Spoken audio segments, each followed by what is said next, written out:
Okie doke. So anyway, that was a good little tasting. How about a couple of questions for me? Okay, absolutely, Tom. So, if I'm going to have a big banquet at home and I'm going to have 20 people over, and I know what foods I'm going to cook or what foods people are going to bring, can I come down and have you guys, the experts, recommend a good selection of wines for my dinner party? Without a doubt, without a doubt. That's something that we do offer along with my shop.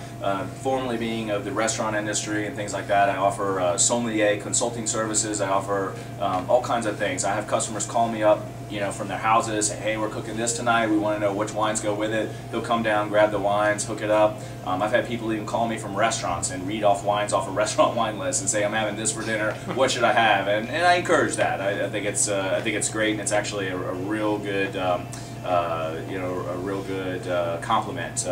But yeah, we do in-home wine tastings, wine parties, all that kind of stuff. We just have fun with it and make it very easy for you to buy wine. And another one is, I've noticed a couple of times as a customer that I've come down and looked for a certain wine, and you've talked me out of it and actually talked me into something less expensive. So tell me about your philosophy there. I obviously like that idea. Right. But and it worked out well. So tell me what you're doing here. Well, based on what you were, I think that day that we had talked, based on what you were saying, you were describing you wanted a different sense of flavor than the one that you were going after. I know intimately the bottles that I have in the shop because everything I taste them before I buy them. So in that, I know the flavor. So what I like to do, one of the reasons for the Let's Talk Wine, is I like to talk to customers, see what they like, see what they're looking for, see what their parameters are, and based on those parameters, I try to pick the best bottle for you. So in that capacity, you were looking for a wine that you might have recognized or might have thought that, hey, this would be great, but I always try to value engineer it a little bit too and offer things that are more in an everyday range also. Now, I'm definitely, we'll sell you the big stuff too, but it's not required to spend a lot of money to get great wine. I think that value in these days and in this time is really recommended. I mean, in just the state of things, people haven't stopped drinking wine, but they're kind of trading down a little bit and wanting to get more value option wines. Once you go through the spectrum of drinking all the really world-class stuff, you kind of come back to, okay, now what can I drink on an everyday level that's great, affordable, and fun, and exciting? And I think the more wines that people drink like that, the less they depend on having to spend a lot of money to get a great bottle of wine. And just as a kind of a regular schlub, what do you think an ordinary person off the street ought to be paying for a decent bottle of wine for dinner and maybe some company? Average bottle cost, I think, for a really exciting level and an everyday level is really your $10 to $15 wines. You get some really great wines in the $10 to $15 level. If you jump that up from 15 to 20, you're talking about a little bit more excitement, a little bit different sense of flavors. You go into 20, 25, and then you're really hitting world-class wines. In $20 to $25, you can buy wines that taste like some of the expensive stuff, but don't have that expensive cost. But I think in my everyday level of wines, I usually drink anything around like $15, $16 for me is my normal everyday type price. But that's not to say that $10, $11, $12 wines do it.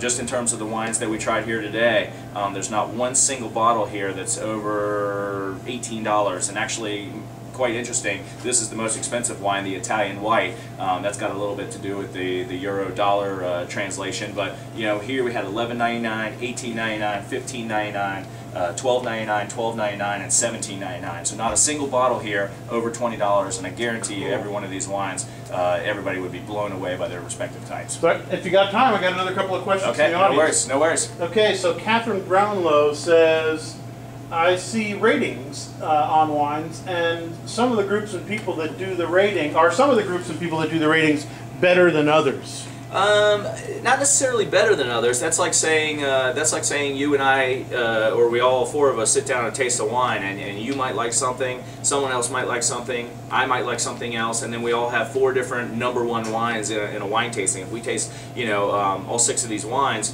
each of us is going to gravitate towards what our flavor profile is, and the reviewers are trying to give an objective profile, but they're still human beings. They still, a wine review is just one person's opinion of that wine. Now, there are certain, you can make the question that, Wine Spectator magazine is kind of a little off sometimes because they take advertising. but I don't think those guys are trying to influence by advertising. Some people say that Robert Parker's better because he doesn't do any advertising, but yet he has a specific type of wines that he likes and scores higher on certain flavor profiles. So again, we're all human, we all have an opinion. A wine review is just one person's opinion. The best opinion that you can ever go after is your opinion. Try the wines, taste the wines, and see what you think, and it doesn't matter what everyone else thinks. Okay, one more? Yeah. Lisa Thomas, second question asks, does the shape of the wine glass really make a difference? It actually does. It's very interesting. You know, Riedel stemware is probably one of the forefront of the crystal stemware community, and they have like probably 50 to 80 different types of stemware, and it's very interesting because you know, you taste a wine like this glass is specifically, I use it for a tasting glass, but it's specifically designed for Sangiovese and for Zinfandel. It tends to come out and then pull the aroma back in and focus it. So this is for very you know, intense aromatic type wines. So Zinfandel and Sangiovese are very intensely aromatic, and the kind of glass comes out and focuses that on the nose. Also, how the glass is made affects on how it hits the tongue when you take it into the mouth. Now, if you do my tasting method where you're swishing it all around the mouth, that's going to get past the glass. But if you're just sitting down drinking and you're not, you know, and you're having wine with dinner, the glass does make a difference. You don't have to have 50 different glasses. Generally, you need a thinner type glass like this, and you need a big wide bowl Bordeaux glass. Between those two glasses, you can pretty much cover 99% of all wines that are out there. But yes, it does make a little bit of difference, but not so much as where you need to rush out and spend hundreds of dollars on glassware. Great. So I think we're about at the end of our time. Why don't you tell us one more time who you are and where you are, so customers, so the viewers can come down and visit you? All right. Again, I'm Ian Honaker with Let's Talk Wine. We're in Edinburgh Commons on the 168 bypass. I am a regional neighborhood wine shop, so even though I'm way out here in southern Chesapeake, I deliver everywhere in Virginia. So I have clients all over the 7 cities and also all over the Commonwealth. So if there's anything I could ever do for you, my website, www.letstalkwine.net. You can send me an email, questions, anything, and just consider me a personal sommelier, because again, it's about having fun and not getting too crazy about it. That's great. So I'd ask all the viewers to tell your friends about this the broadcast. The broadcast will be available anytime on Connect 757 in the Let's Talk Wine section. Just go ahead and do a search for Let's Talk Wine, and it'll be in Ian's blog. So you can watch it anytime, and we'll actually probably hand it off to you, Ian, so you can put it on your website. All right, absolutely. All right. Cheers, everyone. Thanks for coming.